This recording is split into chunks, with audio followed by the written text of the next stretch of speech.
So you did your 3 years and you're out. How do you even survive those next 5 years? Because I know you said before when you were out for 13 months, so you had a contract out on you. How do you survive? Were you still watching your back? Do you still watch your back to this day? And also, how much does location play a part? That's one thing I always found fascinating, that when you actually move, a few hundred miles away from the place you were, it seems, strangely enough, even though they're a plane ride away, the effectiveness or the desire of payback drops down. Well, understand this. I mean, location means a lot because, it's one thing to walk somebody into a room. Best friend walks you in a room and that's it. It's another thing to, in my case, travel across the country with a hit squad and, take a guy out that is aware of it. And I changed my whole lifestyle, meaning that I didn't go into clubs anymore. I know a club is a bad place for me. I'm pretty well known. I know who hangs out there. Somebody spots me. They make a phone call. I go out into the parking lot. Boom, I'm gone. So I avoided the nightlife. I didn't go to the same restaurant every Tuesday night, Wednesday night. So people know I created a pattern in my life. I didn't walk my dog at 7 o'clock every morning. All the things that I know the guys would be looking for, I'm aware of. I was very disciplined in that regard.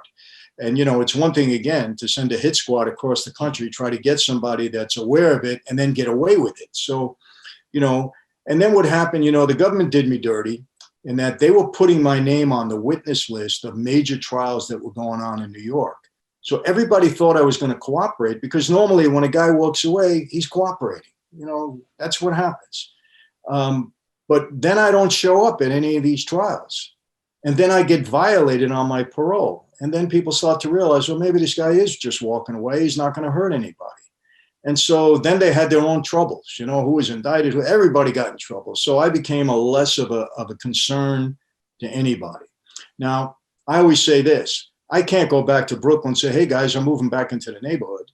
That wouldn't be very smart. I probably wouldn't last 48 hours. But, I always tell people, I believe in God, but God doesn't tell you to be stupid. You got to use your head. You can't, do things like that.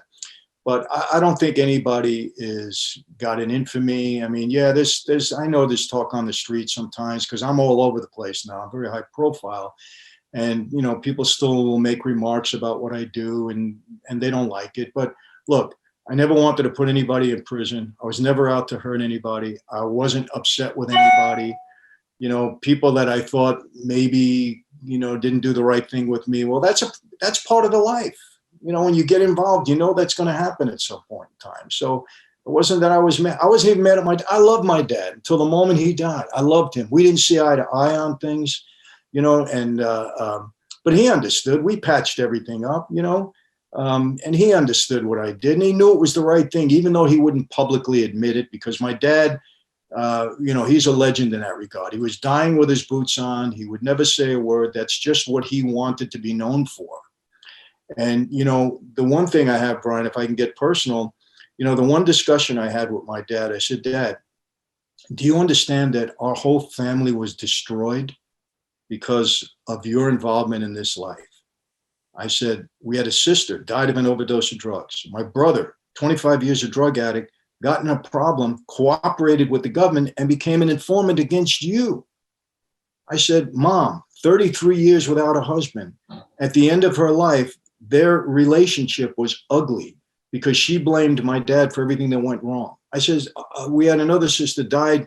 She was a basket case. She died at 42 of cancer. The whole family destroyed because of our involvement in this life. I said, I didn't want to do that to my family. But see, the problem with my dad is he wouldn't take responsibility for it. He said, I was framed. And if I wasn't framed, this would happen. I said, I know that, Dad. But you weren't framed because you were a doctor, a lawyer, or a priest. You were framed because this is the lifestyle you chose. I don't agree with framing. Don't get me wrong. Government is not supposed to do that. They have enough weapons and tools to get you the right way. The government can't be lawless. But we got to be honest and face the truth. But he didn't want to admit that. So that was the one kind of disagreement that we had. And, but I love my dad. I know he loved me and I know he loved his family. That was just a way of thinking, And he didn't he disagreed then with you walking away because he thought that was wrong. He disagreed, but he accepted me back into his life, And I said, Dad, you knew I was never going to hurt anybody, because I sent word to him. I said, you're not going to understand what I'm doing, but you tell people, don't worry about it, and I'm not going to hurt anybody. And Brian, I could have hurt a lot of people. I spent a long time on the street at a pretty high level, and I could have hurt a lot of people, and I didn't, because that's not what I'm about. It's not what I wanted to do. I testified in one case under subpoena from an associate of mine, and he never went to prison. I knew what I was doing. He knew what I was doing. The guy never went to prison, didn't 1 hour in jail. So, and nobody cared about that guy anyway. He was my guy. And like I said, I knew how it was going to turn out. And he never did an hour in jail. So, and I was subpoenaed in the case. And all I did was tell the truth.